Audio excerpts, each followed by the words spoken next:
말씀 사도행전 8장 7절 26절로 29절입니다. 우리 다 함께 합독하시겠습니다. 시작. 더러운 귀신들이 많은 사람들에게서 큰 소리를 지르며 떠나가고 많은 중풍병자와 안진뱅이가 나아 그때 주님의 천사가 빌립에게 너는 예루살렘에서 가사로 내려가는 광야 길을 향하여 남쪽으로 가거라 하고 말씀하셨다. 그래서 빌립은 즉시 출발하였다. 그는 가다 여왕 간다게의 모든 재정을 관리하는 고관 한 사람을 만났다. 그 사람은 예배를 드리러 예루살렘에 갔다가 돌아가는 길에 마차에서 예언자 이사야의 글을 읽고 있었다. 그때 성령께서 빌립에게 마차로 가까이 가거라 하고 말씀하셨다. 온 세상에 전파되리니 그제야 끝이 오리라. 아멘. 오직 성령이 너희에게 임하시면 너희가 권능을 받고 예루살렘과 온 유다와 사마리아와 땅끝까지 이르러 내 증인이 되리라 하시고 제자들이 보는 가운데 예수님은 하늘로 올라가셨습니다. 그들은 성령을 받아본 적이 없기 때문에 성령을 받는다는 의미를 확실히 이해하지는 못하였을 것입니다. 근데 예수님의 말씀대로 유언대로 그들은 마가의 다락방에서 120문도가 모여서 약속하신 그 성령을 받기 위해서 함께 기도했습니다. 그랬을 때 오순절날에 그 마가의 다락방에 기도하는 120문도들에 위해 성령이 강림하시게 되었습니다.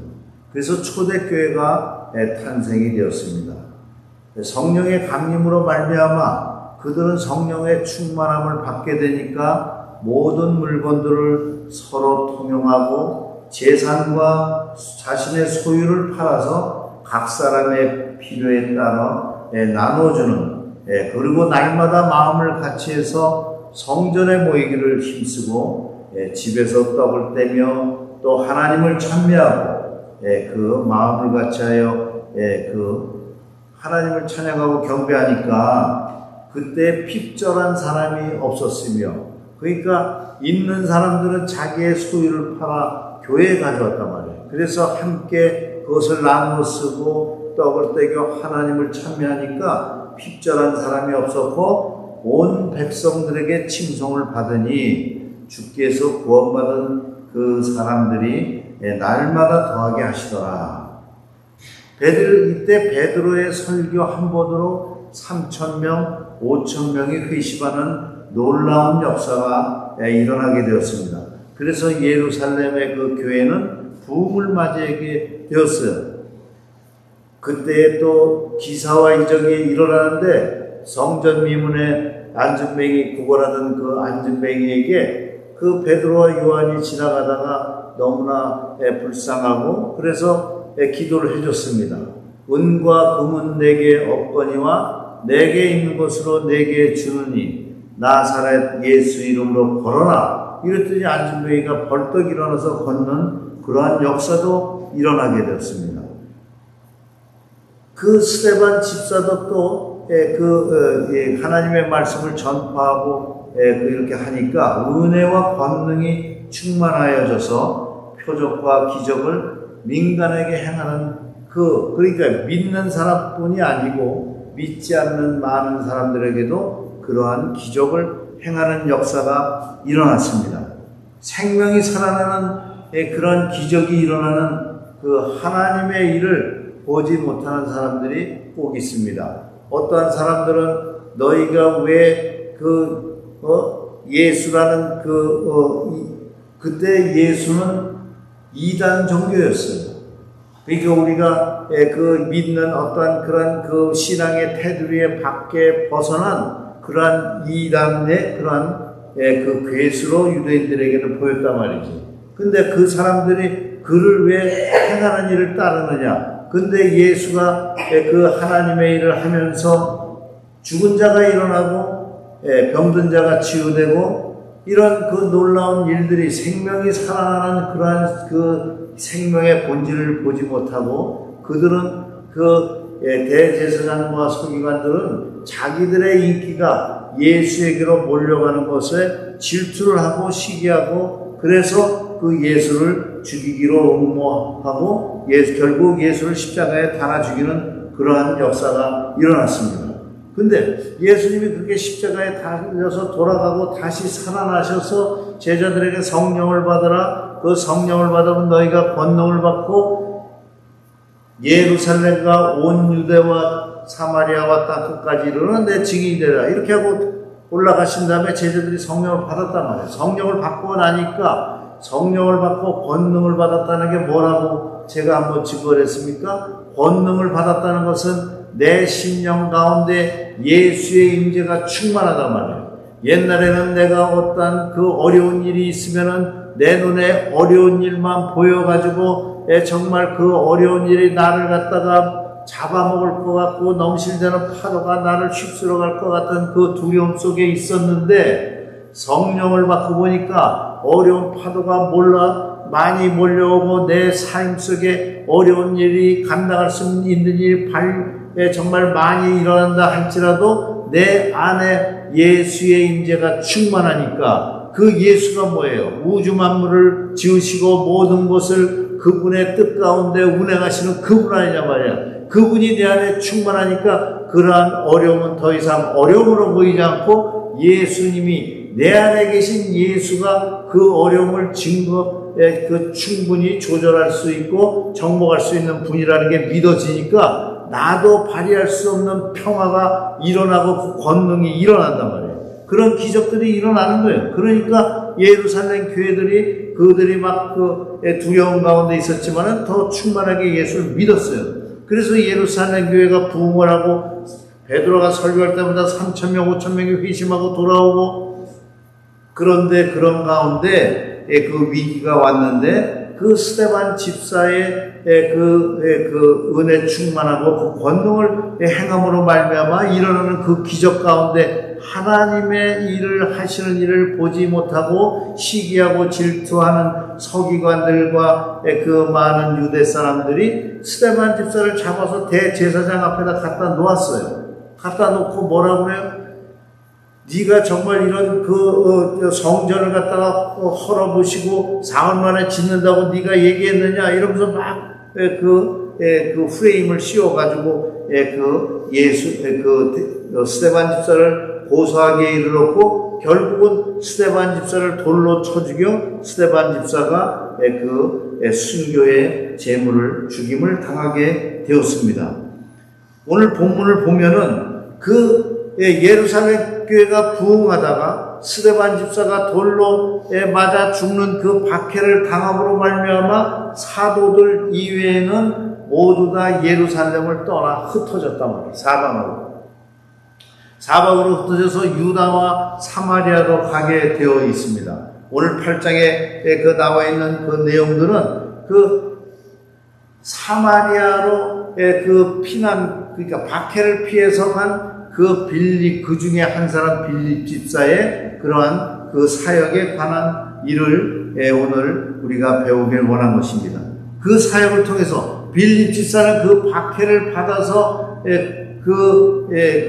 예루살렘을 떠나갔는데, 그래서 사마리아 땅으로 갔는데, 여전히 빌립 집사 안에 있는 그 성령께서 예수를 증거하시기 때문에 그 빌립은 열심히 예수를 증거하였습니다. 그래서 오늘 읽은 본문 그 8장 7절에서와 같이 많은 사람에게 붙었던 더러운 8장 6절부터 보면은 무리가 빌립의 말도 듣고 행하는 표적을 보고 한 마음으로 그가 하는 말을 따르더라. 그러니까 빌립이 예수를 증거하는 거예요. 예수를 어떻게 증거했습니까? 우리가 전도를 하잖아요. 여러분들이 예수 믿고 복받아. 그럼 예수를 어떤 예수를 전하냐 말이지. 우리가 예수를 전할 때 우리는 예수가 메시아 되심을 증거하는 거예요. 예수가 나의 구원자구나. 그분은 우리의 죄를 위하여 십자가에 못 박혀 죽으시고 사흘 만에 부활하셔서 그 천국으로 승천하셨단 말이에요. 하늘나라로 올라가시고 다시 재림지로 우리 이 땅에 오셔서 산자와 죽은 자를 심판하시는 그 분이시다. 예수의 신분을 정하는 거예요. 예수님이 당신 삶 속에 어떠한 영향을 끼치신 분인지를 정한단 말이지. 어떤 사람들은 내가 죽을 병에 걸렸는데 그 많은 의사와 어떤 도움에 또 고칠 수 없었던 병이 그 예수님을 믿고 의지했더니 그분의 보혈의 능력으로 나의 병이 나았다. 예수의 신분이 나의 병을 고쳐주시는 분이다. 예수의 신분이 내가 어려운 어떤 그 풀 수 없는 과제를 그분께 의뢰했더니 그분이 나를 그 세상 사람들은 할 수 없었는데 그런 문제를 해주신 분이다. 근데 더 나아가서 우리가 어떤 예수를 증거해요? 그 예수는 정말 나의 이 죽음 이후에 그 내세까지 나를 정말 그 영원한 천국으로 이끄실 분이고 내가 믿고 의지하실 분이신 분이다. 이것을 증거하는 거예요. 내가 전도를 한다는 것은 내가 만난 그 예수, 그분의 신분을 전하는 거란 말이죠. 근데 빌립지사는 이 핍박 가운데 비록 도망하였지만은 피나라에서 그 사마리아 땅으로 왔지만은 그곳에서 예수를 전했어요. 예수를 전했더니 그리스도를 백성에게 전파하니 그 많은 무리들이 빌립이 말하는 것도 듣고 행하는 표적도, 그러니까 빌립이 그 무리에게 그 그리스도를 전파하면서 많은 권능을 갖다가 나타냈다는 거예요. 그러니까 7절 보니까 많은 사람에게 붙었던 더러운 귀신들이 크게 소리 지르며 나아가고 또 많은 중풍병자와 못 걷는 사람들이 나으니, 그러니까 놀라운 기적과 이사와 표적이 일어나게 된 것입니다. 그래서 그 성에 큰 기쁨이 있더라. 이런 상황 속에서 지금 우리는 하나님의 일을 증거하고 예수를 잘 믿고 전도하기 위해서 우리가 갖추어야 될 오늘 덕목을 배우기 원하는데, 오늘 우리는 복음을 전하는 기본 덕목으로 그 순종과 하나님의 마음을 배우기 원합니다. 우리가 순종한다는 것은 어떠한 명령이 나에게 떨어졌을 때 예 하고 그리하겠습니다, 말씀하시옵소서, 내가 하겠나이다, 이런 고백이란 말이죠. 근데 이 순종의 그러한 원리 중에서 우리가 이해가 가지 않는 그러한 말도 순종을 해야 되는, 이해가 안 가는 명령을 받을 때도 성경은 순종하라고 이렇게 얘기를 하고 있습니다. 주의 사자가 26절에 보니까 주의 사자가 빌립에게 말하여 이르되 일어나서 남쪽으로 향하여 예루살렘으로 가서 예루살렘에서 가사로 내려가는 길까지 내려가라 하니 그 길은 광야라. 지금 그 빌립 집사는 사마리아로 피난해서 사마리아에서 그 사역을 잘하고 있어요. 그가 예수를 전할 때마다 성령이 함께 하셔서 권능이 일어나고 많은 그 귀신이 떠나가고 중풍병자가 일어나는 기적이 일어났단 말이에요. 그런데 지금 그 주의 사자가 지금 나타나서 빌립에게 너 일어나서 남쪽으로 가, 예루살렘에서 가사로 내려가는 길까지 가라. 가사가 어디예요? 지금 가자 지구란 말이에요. 예루살렘과 지금 가자 지구가 막 전쟁이 일어나지 않습니까? 그 길로 내려가라는 거예요. 그 길로 내려가라 하니 그 길은 광야라. 그런데 친절하게 네가 지금 여기 지금 사역 잘하고 있는데 너희의 새로운 사역지는 가사로 내려가는 길이야. 근데 그곳은 어디야? 광야란 말이야. 친절하게 광야라고 설명을 하는 거예요. 빌립이 광야라는 걸 모르겠어요? 그 지역에 사는 사람이? 광야라는 것은 뜨거운 모래바람과 뜨거운 태양밖에 없어서 숨쉬고 서 있기도 힘든 곳이 광야라는 거예요. 독사와 전갈이 있는 곳이 광야라는 거예요. 아무것도 삶의 그런 조건이 갖춰지지 않은 것이 광야라는 것입니다. 더 이해할 수 없는 것은 지금까지 8장에서 빌립이 그 사마리아에서 충만하게 그 사역을 감당하고 있지 않습니까? 많은 열매가 있지 않습니까? 많은 사람에게 붙었던 더러운 귀신들이 크게 소리를 지르며 나가고 또 많은 중풍병자가 낫는 역사가 있는데, 하나님께서는 이렇게 많은 역사와 기적을 일으키며 전도를 하는데 왜 그것을 멈추게 하시고 빌립에게 가사로 내려가, 거기 광야야, 사람도 없어, 살 수도 없는 곳이야, 숨쉬기도 힘든 곳이야, 이렇게 내려가라고 얘기를 하는 것입니까? 이상하지 않습니까? 전혀 상식과 이치에 맞지 않는 그런 명령을 하시는 거예요. 우리의 경험하고도 전혀 맞지 않는 것입니다. 그런데도 하나님은 그 엄청난 그 전도의 열매가 일어나고 기적이 일어나고 병 고침, 귀신 고치는 놀라운 역사가 일어나는 곳에서 사역을 엄청나게 잘하는 빌립을 아무것도 없는 광야로 보내신단 말이죠. 왜 그렇습니까? 빌립은 그것을 하나님께 물어볼 수 있어요. 왜 그러세요, 하나님? 이렇게 물어볼 수도 있겠어요. 저 같아도 물어보겠어요. 하나님 지금 이렇게 되신 거 아니에요? 지금 여기서 잘하고 있는데 그 광야 하나님 아시잖아요. 사람도 살 수 없고 사람도 없는 곳에 어떻게 나를 그곳에서 사역을 하라고 그리 보냅니까? 네?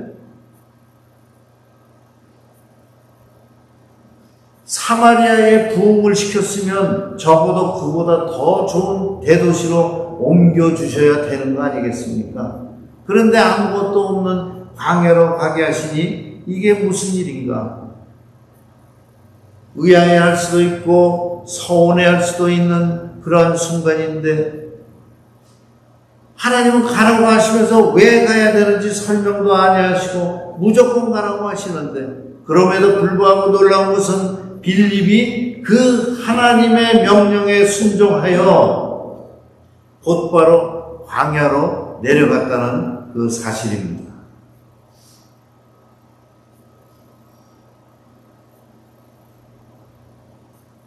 하나님, 광야는 아무것도 없고 나는 별로 가고 싶지 않습니다. 사람들이 많은 도시로 가고 싶습니다.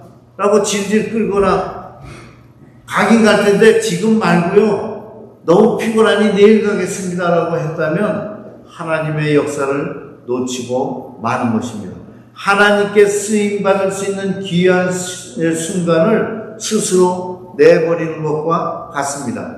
타이밍을 놓치는 것은 타이밍을 놓치는 순종은 진정한 순종이 아닌 것입니다. 하나님께서 말씀해 주실 때 그때가 바로 순종해야 되는 타이밍인 것입니다. 내가 혼자 말씀을 읽고 내가 성경의 귀절을 자꾸 곱씹으며 퀴티를 할 때, 통독을 할 때 확 깨달아지는 그러한 말씀이 내 안에 오는 경험을 한 적은 없으십니까? 하나님이 왜 그때 하필이면 이 말씀이 생각이 나게 해주시고 이 말씀이 내 마음을 흔들게 해주실까? 지금 그것을 그대로 하라는 것입니다.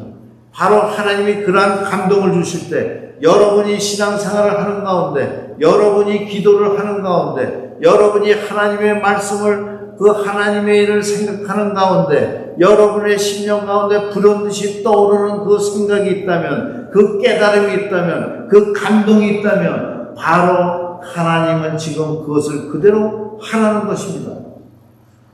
우리 순종에 관해서는 예수님의 순종을 우리 지난번에 한번 또 배운 적이 있습니다. 예수님께서 주여 주의 뜻이여거든 하나님의 뜻이여거든 이 잔을 내게서 옮겨 주시옵소서, 이렇게 두 번이나 땀방울이 핏방울이 되도록 예수님은 기도를 하셨습니다.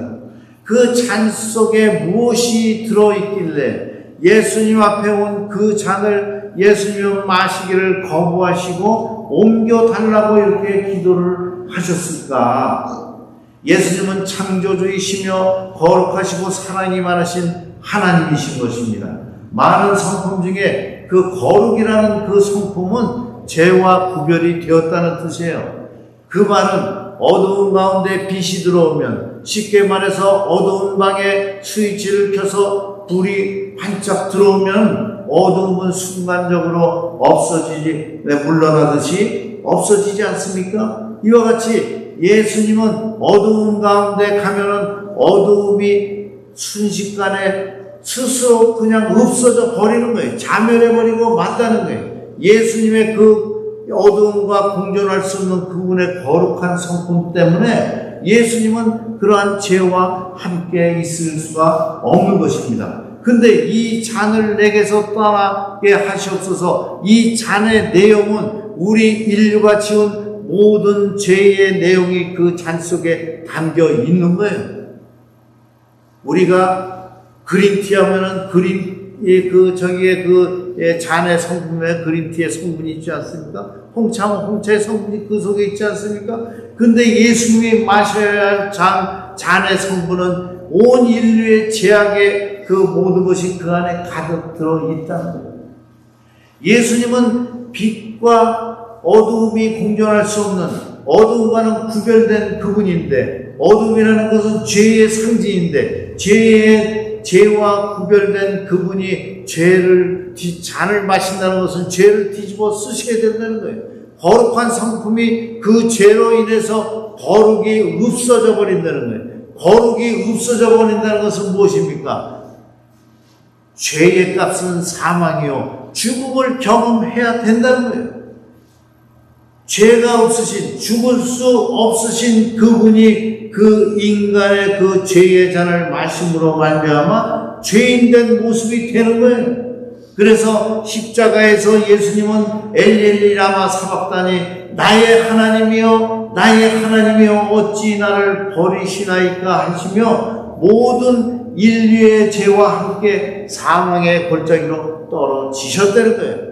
근데 히브리서 5장 8절 9절 말씀은 그가 아들이시라도, 그가 하나님의 아들이라도 받으신 고난으로, 예수님이 받으신 고난이 뭐예요? 십자가에 달리신 고난이란 말이에요. 그 고난으로 순종함을 배워서, 전능하신 하나님의 아들인 그 예수님도 순종함을 배우셨다는 거예요. 그분이 순종해서 친히 하나님이 원하시는 하나님의 뜻대로 십자가에 달리셨다고 지금 얘기를 하는 거예요. 십자가에 달려서 순종을 배워서 온전하게 되었은즉 자기를 순종하는 모든 자에게, 자기를 순종하는 것은 예수를 믿으라, 그러니까 예수를 믿겠습니다, 이렇게 순종하는 모든 자에게 영원한 구원의 근원이 되시고, 그러니까 예수님께서도 그분의 잔을 하나님 뜻대로 마셨더니 그분이 구원의 근원이 되신 거예요. 그래서 너희들이 나를 믿으면 구원을 받으리라는 그러한 근거가 바로 거기서 나오는 것입니다. 특히 하나님의 하시는 일은 우리에게 이해가 안 될 때가 너무나 많이 있어요. 하나님 우리가 볼 때에 별 의미가 없고 가치 없는 일에 시간과 물질을 투자하라고 하실지도 모릅니다. 열매도 없는데 계속 하라고 하실 수가 있어요. 우리가 멕시칼리 선교를 가고 엔세나다 선교를 가고 데카타 선교를 가고 1년에 2만 불 3만 불씩 지금 뭐 하시는 거예요? 이 피와 같은 돈을 그 선교지에 막 쏟아붓고 지금 우리 교회가 그 돈이면 얼마나 지금 잘 여러 가지 할 수 있는데, 지금 목사님 중에 이렇게 되신 거 아닙니까? 이게 안 되는 일이 너무나 많아. 근데 하나님은 가라는 거예요. 가라. 모든 족속과 모든 백성과 모든 민족에게 가라. 이렇게 지금 얘기를 하고 있지 않습니까? 이것이 하나님의 마음에 맞는 일인가? 이것이 정말 하나님이 기뻐하신 일인가? 우리는 생각을 하지 않고 이 돈을 들여서 이 일을 해야 되는 것인가? 우리 인간의 그 소견으로 이게 효율적인가? 우리의 땀과 수고에 비해 열매를 맺는 일인가? 이런 것만 생각하고 자기 마음에 맞는 일에만 힘쓰려고 한다는 것입니다. 우리가 하는 건축 선교가, 교회가 하는 선교의 일이 이해가 되지 않을 수도 있습니다. 그래서 우리는 우리의 수준으로 이해가 되지 않을 때에도 순종함을 배워야 되는 거예요. 순종함을 배워서 생명의 근원이 나를 통해서, 부족한 나를 통해서 생명의 근원이 되게 해주시고, 나를 통해서 열방의 생명을 살리는 역사가 일어나야 된다는 것입니다. 또 순종이라는 것은 순종하는 사람에게 상식을 뛰어넘는 일이 일어난다는 거예요. 일어나서 가서 보니 에디오피아 사람 곧 에디오피아 여왕 간다게의 국고를 맡은 관리인 네시가 예배하러 예루살렘에 왔다가 돌아가는데 수레를 타고 선지자 이사야 글을 읽더라. 순종하는 사람에게는 전혀 예상치 못한 새로운 세계, 새로운 차원의 삶이 열린다는 거예요. 아무것도 없는 광야로 갔습니다. 사실 빌립이 그것을 다 이해하고 갔을까요? 의아지만에 가라고 하셨으니까 갔어요. 그런데 놀랍게도 거기에는 에디오피아 내시가 뭐예요? 국고를, 간다게 여왕의 국고를 맡은 내시, 재무부 장관이 그 수레를 타고 가고 있는 중이었습니다. 그 가자라는 곳은 예루살렘 남쪽에 있어요. 빌립이 있던 사마리아는 어느 곳입니까? 예루살렘 북쪽에 있는 사마리아 성이라는 거예요. 예루살렘 북쪽에 있는 그 사마리아 성은 모든 것이 다 갖춰진 곳입니다. 사람이 살기에 모든 것을 다 갖춘 곳이에요. 사람 살기에 불편함이 없는 곳입니다. 내시는 예루살렘에서 병거를 타고 수레를 타고 지금 가자를 향해서 내려가고 있는 거예요. 예루살렘에서 가자를 가는데 수레를 탔다는 것은 지금으로 말하면 자가용을 타고 내려가고 있는 거예요. 근데 빌립은 어디서 가요? 예루살렘보다 위에 있는 북쪽에 있는 그곳에서 가자를 향해서 걸어가고 있다고 지금 성경은 얘기하고 있지 않습니까? 그러니까 남쪽에 예루살렘에서 가자 가는 게 자가용을 타고 가자를 가는 게 빠르겠습니까? 예루살렘보다 북쪽에 있는 데서 가자를 향해서 걸어가는 게 빠르겠습니까? 걸어가는 게 빨라요. 아니지. 틀리다. 수레를 타고 가는 게 빠르잖아. 예루살렘에서 가자까지. 그러니까 사마리아는 예루살렘의 북쪽에 있는, 그러니까 훨씬 먼 거리예요. 그러니까 성령께서는 이미 이 에디오피아 그 재무부 장관이 내려가기 전에 빌립에게 명령을 하신 거예요. 너 가자로 내려가라 말이야. 그러니까 너는 네가 가는 건 걸어가는 길이야. 그러니까 얼마나 빨리 가야 되겠습니까? 한 사람은 사마리아에서부터 걸어서 다른 한 사람은 예루살렘에서부터 병거를 타고, 그런데 그들이 광야 길에서 하나님 계획을 만났다는 거예요. 사마리아는 예루살렘 북쪽에 있는데 가자에서 볼 때는 예루살렘보다 더 먼 거리에 있는 곳이 아닙니까? 그러니까 하나님의 명령에 순종을 하면은 하나님께서는 이 먼 거리까지도 그분의 그 계산과 계획 가운데 정확하게 맞춰 주시는데, 왜 빌립이 하고 있는 그 사마리아 사역을 다 멈추게 하시고 지금 그 내시에게 전하라고, 복음을 전하라고 이렇게 그곳에 보냈을까요? 그것은 바로 그 빌립을 통해서 이방인에게 처음으로 전도의 열매를 맺게 하신 거예요.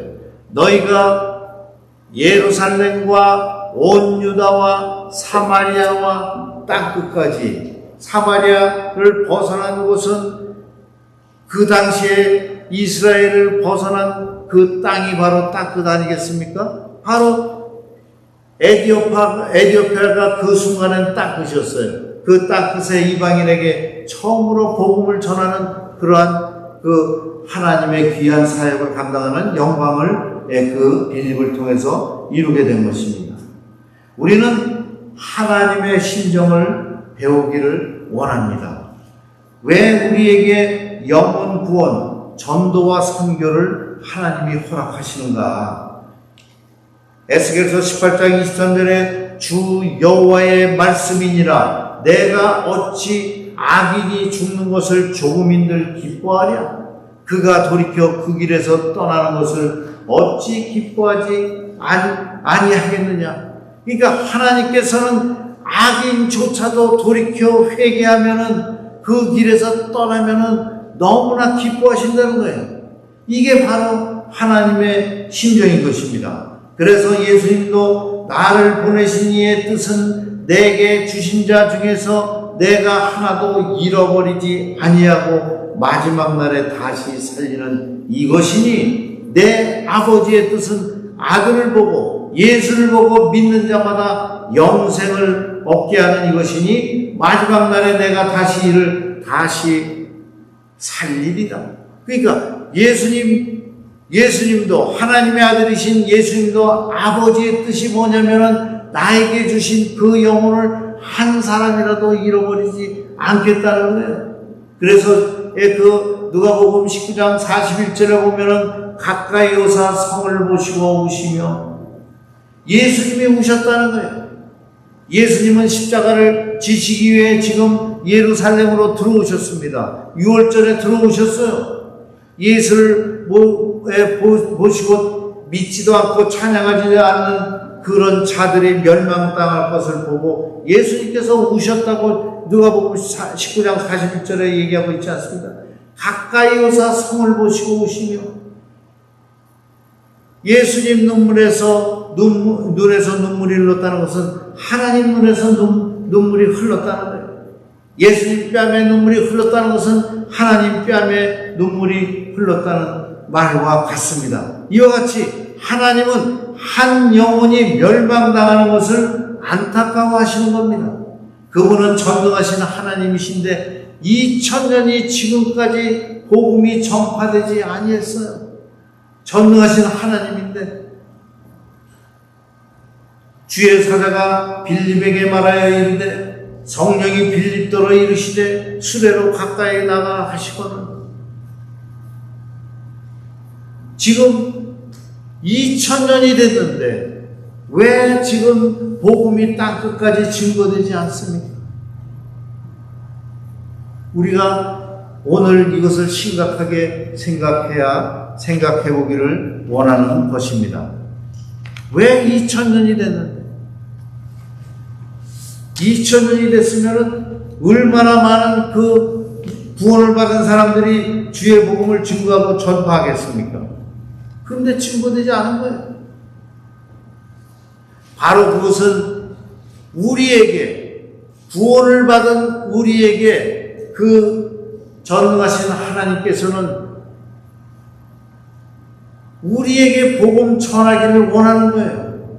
왜냐하면 우리를 너무나 사랑하기 때문에 우리에게 상급을 주시기 위해서 우리가 예수님이 재림하시는 주가 오시면 죽은 자와 산 자를 심판하시고 죽은 자들은 영원한 지옥으로 떨어지고 산 자들에게도 또 그 심판이 있는데 그것은 무엇이냐면 상급의 심판이 있다는 거예요. 너희가 얼마만큼 영혼을 많이 전도했느냐 증거했느냐 그것이 있다는 거예요. 그래서 지금 보면은 우리 사도행전 9장에 보면은 사울이 이스라엘 스데반을 죽는데 앞장서서 가표를 던진 사울 아닙니까? 사울이 또 믿는 자들을 핍박하고 막 이렇게 예루살렘에서 핍박을 하니까 예수님이 공중에 나타나셔서 사울아 사울아 부르는 거예요. 그러니까 사울이 갑자가 하늘에서 소리가 들리니까 주여 니시오니까 그러니까 지금 뭐라고 그래? 예수님이 나는 내가 핍박하는 예수라 이렇게 얘기를 하는 거예요. 네가 핍박하는 예수라. 네? 내가 어찌하여 나를 박해하느냐 하시거늘 주여 누구시니까 나는 내가 박해하는 예수라. 너는 일어나 시내로 들어가라. 내가 행할 것을 너에게 이를 자가 있느니라. 아니 예수님이 사울아 사울아 그러니까 누구세요? 네가 나를 지금 핍박하고 있는 예수야. 네가 나를 믿으면 구원을 얻으리라. 예수님이 그렇게 얘기하면은 사울이 바로 믿을 거 아닙니까? 근데 그 말씀은 안 하시고 너는 일어나 시내로 들어가라. 내가 행할 것을 내게 이를 자가 있느니라. 이러면서 뭐라고 얘기를 하냐면은 직가로 가라는 거예요. 그래서 직가에 있는 아나니아라는 그 성도에게 그 얘기를 하는 거예요.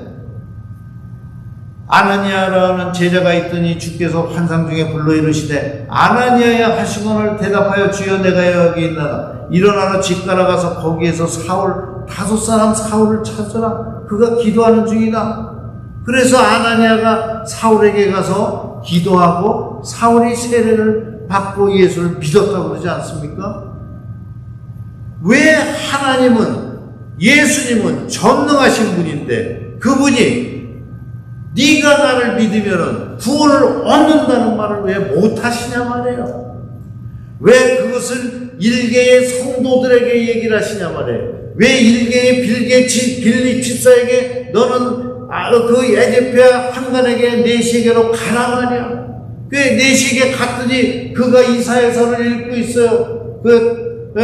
죽음을 당하고 고난을 당할 때 털 깎는 자 같이 잠잠하더라. 이게 누구냐 알지 못하겠노라. 그게 빌립 집사가 쭉 설명을 해주고 바로 그분이 우리를 구원하신 메시아다. 그러니까 빌립 집사가 거기서 그 세례를 받고 구원을 얻고 이방인으로서 처음 구원을 얻은 자가 되지 않습니까? 왜 예수님께서, 왜 전능하신 하나님께서는 능력이 없으셔서 그분이 바로 너희가 예수를 믿어야 구원을 받는다 이 말씀을 못하시냐 말이죠.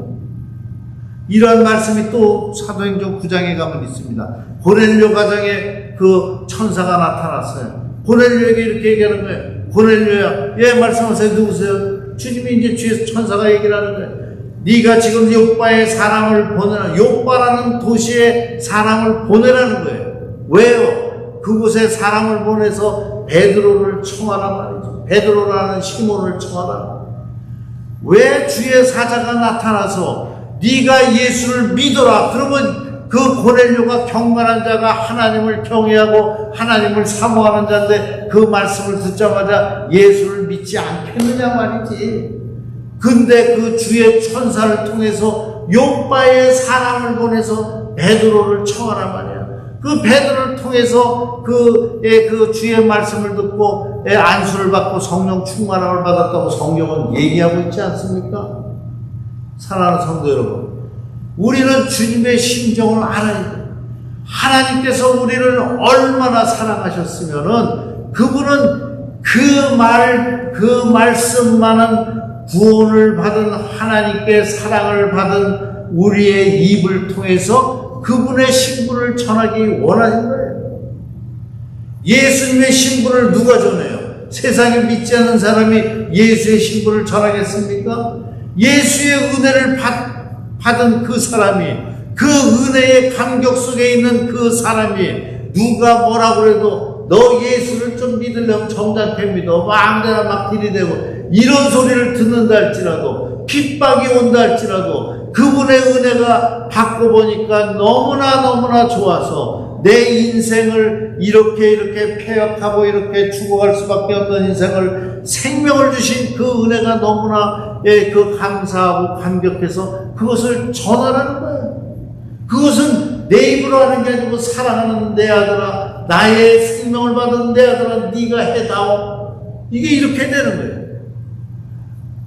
우리가 정말 예수를 믿는다고 해서 내 입술이 예수는 그런 분이야 아무리 말로만 전하면 무엇이 소용이 있겠습니까? 무슨 그 감동이 있겠냐 말이죠. 근데 내가 만난 그 예수를 내가 전하는데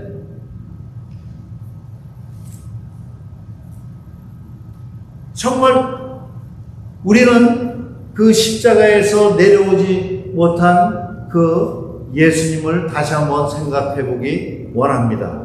십자가에서 내려오지 못하는 그 예수님, 십자가에 달리신 그 예수가 로마 병정이 그 못 박은 몇 개의 그 못으로 예수님을 십자가에 달았다고 우리 모든 사람들은 이렇게 일반적으로 얘기를 하고 있습니다.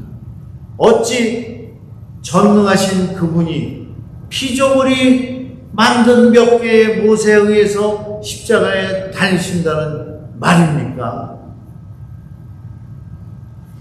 그것은 불가능한 일입니다. 그 십자가에서 하나님의 뜻을 이루어 드리기 위해서 십자가에 달렸단 말이에요. 근데 하나님의 뜻을 이루기 위한 그 근거가 무엇이냐 말이지. 우리의 그 죽어가는 인생을 바라볼 때 너무너무 불쌍해서 우시는 그 예수님의 그 사랑이, 저 백성들 죽어가는데 그 예수님의 그 사랑이, 그것이 밧줄이 돼서 예수님을 십자가에 묶었다는 거예요. 그분은 생명이 다하기까지 그분이 우리 인류를 사랑하신, 우리 인간을 사랑하신 그 사랑의 그 밧줄이 되어서 스스로 그 십자가에 묶여서 달리신 그러한 그 예수님의 심정을 우리 구원받은 자들은 알 수 있지 않습니까? 여러분이 정말 구원의 감격이 있다면, 그러한 감격이 내 심령 속에 살아나지 않는다면은 미안하지만 Are you real Christian? 이렇게 물어볼 수도 있는 것이죠. 정말 내 심령 속에 그분이 주신 그 뜨거운 사랑이 지금이라도 흐르고 있다면, 정말 그 사랑의 감격에 나는 그분의 일을 정말 이렇게 감당하리라, 이렇게 되는 거예요.